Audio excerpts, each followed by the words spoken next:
Mengay, 24 years old, and I'm certified user of Nicotine.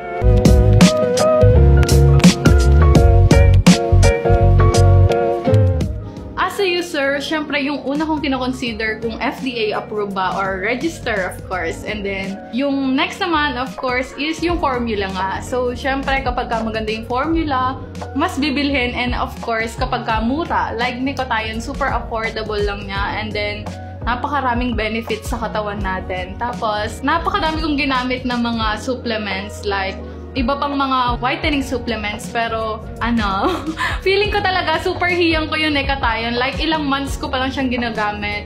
Ang dami ng improvements na nakikita ko day by day. And I'm really happy po na I'm certified user of Nicotine.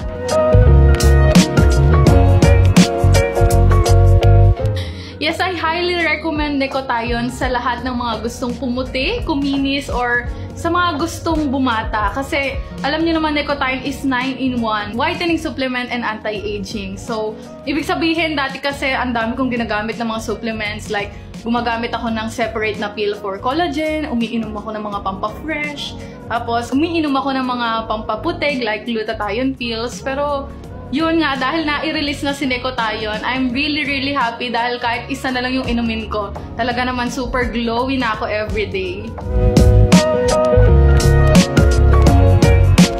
Share ko lang sa inyo, before kasi, no elementary pa lang ako hanggang high school, grabe. They used to call me nga undang, in Tagalog or in Kapampangan, maitim. And then, sa totoo lang yung skin type ko, napakahirap paputiin.